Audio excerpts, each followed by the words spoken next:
Hello everyone. पिछले class में हम लोग ने काफ़ी हद तक ओम्स लॉ को सीख लिया था। इस वीडियो में न्यूमेरिकल करेंगे और क्वेश्चन के साथ आंसर्स देखते हुए जाएंगे। तो चलिए स्टार्ट करते हैं आज का वीडियो।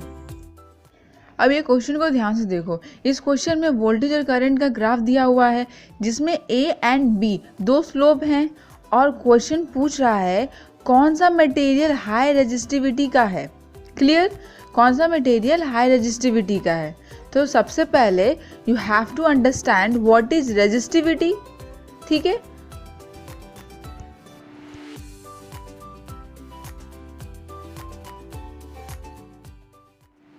फॉर्मूला से आप डायरेक्टली समझ जाओ कि रेजिस्टिविटी डायरेक्टली प्रोपोर्शनल रेजिस्टेंस है। अगर किसी कंडक्टर और मटेरियल में रेजिस्टेंस ज़्यादा होगा तो रेजिस्टिविटी हाई होगा। और एक बात, अगर रेजिस्टेंस ज़्यादा होता है, रेजिस्टेंस बहुत ही हाई होता है, तो उसमें करंट फ्लो कम करता है। ठीक है, उसमें करंट क्या करता है? कम फ्लो होता है। तो पुअर कंडक्टर में रेजिस्टिविटी क्या हो रहा है? हाई हो रहा है। ये बाद में याद रखना।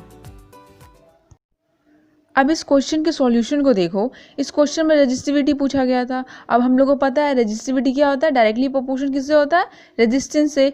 तो जैसे इस ग्राफ में वोल्टेज और करंट दिया हुआ है, ठीक है, वाई एक्सिस में वोल्टेज है, एक्स एक्सिस में करंट है। तो मुझे पता था, हम लोगों को पता था, पिछले वीडियो में भी देखा था कि क्या होता है इसका स्लोप? रेजिस्टेंस होता है। अगर ये ग्राफ उल्टा रहता, करंट वर्सेस वोल्टेज रहता, तो स्लोप क्या हो जाता? 1/r। रिवाइज करो, ठीक है। अब इस केस में क्या होगा, जैसे जैसे ग्राफ ऊपर की ओर बढ़ता है, ठीक है, जैसे जैसे ग्राफ ऊपर की ओर बढ़ता है, वोल्टेज और करंट के केस में जब वोल्टेज वर्सेस करंट का ग्राफ हो, वैसे वैसे स्लोप इंक्रीज होता है ग्राफ का। क्लियर? वोल्टेज वर्सेस करंट का जब भी ग्राफ हो, उस केस में स्लोप जैसे जैसे ऊपर की ओर बढ़ेगा तो क्या होगा? रेजिस्टेंस इंक्रीज करेगा। और हम लोग को पता है रेजिस्टेंस डायरेक्टली प्रोपोर्शन क्या है? रेजिस्टिविटी से। अब न्यूमेरिकल सॉल्व कर लो, ए और बी का केस ले लो, 1 और 2 कैलकुलेट कर लो। इससे साफ साफ क्लियर हो गया कि हमारा option number A, that is slope A, is high resistivity. Clear? I think कोई डाउट नहीं होगा, ये बात समझ में आ गई होगी सभी को। ठीक है,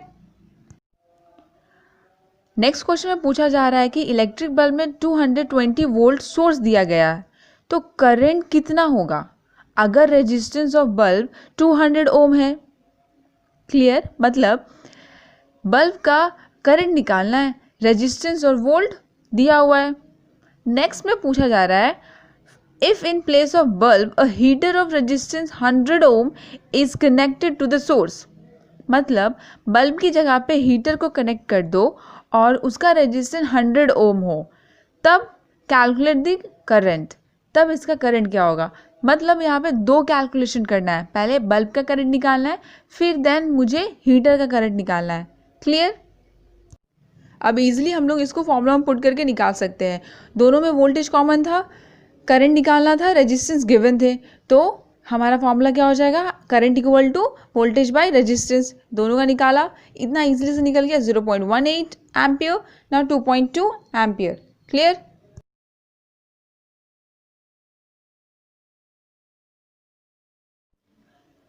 अब इस क्वेश्चन को ध्यान से देखो। इस क्वेश्चन में पूछा जा रहा है which one has a greater resistance, किसका सबसे ज़्यादा रेजिस्टेंस है। Justify your answer. ठीक है, अब तुम सभी इस फिगर को अच्छे से देखो तो पता चलेगा x स्मॉलर लेंथ का है as compare to y। Clear? Means x छोटा है y से। अब क्लियर है कि ये लेंथ के फैक्टर पर डिपेंड कर रहा है, x छोटा है y बड़ा है। जैसे कि फॉर्मूला में क्लियर था कि resistance equal to resistivity L/A, length by area. Clear? तो यहाँ पे रेजिस्टेंस डायरेक्टली प्रोपोर्शनल लेंथ से है। अगर लेंथ ज़्यादा होगा तो रेजिस्टेंस ज़्यादा होगा, लेंथ छोटा होगा तो रेजिस्टेंस छोटा होगा। क्लियर? यहाँ पे y कंडक्टर, y मटेरियल जो है उसका लेंथ ज़्यादा है एज कम्पेयर टू x, तो जिसका लेंथ ज़्यादा है उसका रेजिस्टेंस ज़्यादा है। क्लियर? तो यहाँ पे ऑप्शन क्या होगा? y, resistance is high for conductor for material y। Clear? सबसे इंपॉर्टेंट पॉइंट, जब भी वोल्टेज करंट ग्राफ हो, रेजिस्टेंस का स्लोप स्ट्रेट ही होगा। क्लियर? और तभी वो ओम्स लॉ फॉलो करेगा। जैसे कि आप फिगर देख रहे हो, स्लोप जितना ज़्यादा वोल्टेज की तरफ शिफ्ट करेगा उसका उतना ज़्यादा रेजिस्टेंस हाई होगा, ठीक है। अगर करंट वर्सेस ग्राफ हो, करंट वर्सेस वोल्टेज ग्राफ हो, तब ये सिचुएशन जस्ट रिवर्स हो जाएगा। क्लियर? आप उसका उल्टा कर देना, ठीक है। तो हम लोगों ने क्या सीखा, जितना ज़्यादा स्लोप वोल्टेज की तरफ शिफ्ट करेगा उतना ज़्यादा उसका रेजिस्टेंस होगा, ठीक है। तो ग्राफिकली हम लोग बता सकते हैं कि अपर लेयर वाला जो स्लोप है उसकी रेजिस्टेंस हाई है as compare to below level, ठीक है। ये क्वेश्चन सभी स्टूडेंट के लिए बहुत इजी सा क्वेश्चन है, पैरेलल और सीरीज कनेक्शन का है। ट्राई करो, नहीं बने तो पूछना, बन जाए तो मैसेज कर देना कमेंट में, ठीक है। अब लास्ट में example of Ohm's law. Ohm's law कौन कौन से डिवाइस में यूज़ किया जाता है। फॉर एग्जाम्पल आपके घर में फ़ैन है, फ़ैन को हम लोग कंट्रोल करते हैं उसके स्पीड को, ठीक है। उस रेगुलेटर से हम लोग स्पीड को कंट्रोल करते हैं, इससे करंट कम फ्लो करता है, कभी हाई फ्लो करता है। क्लियर? जिस डिवाइसेस में हम लोग रेजिस्टेंस को अप्लाई करके करंट को कंट्रोल करते हैं, ठीक है, वो सारे डिवाइसेस ओम्स लॉ फॉलो करते हैं।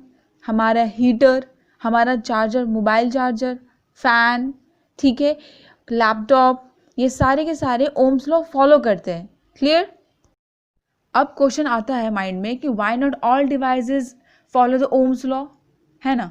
सारे के सारे डिवाइस ओम्स लॉ क्यों नहीं फॉलो करते, ठीक है। उसका रीज़न एक ही है, ऑल्टरनेटिंग करंट, ठीक है। दो तरह के करंट होते हैं, एक डायरेक्ट करंट, एक ऑल्टरनेटिंग करंट। फर्दर हम लोग अगले वीडियो में ये सारे डिस्कस करेंगे, बट आज के लिए कि सिर्फ डायरेक्ट करंट जो होता है लगभग उसी में ओम्स लॉ फॉलो करते हैं, लेकिन कहते हैं ना कि अपने ही डिवाइस में कुछ लिमिटेशन ऐसी होती है कि उसमें भी वो ओम्स लॉ फॉलो नहीं करता है।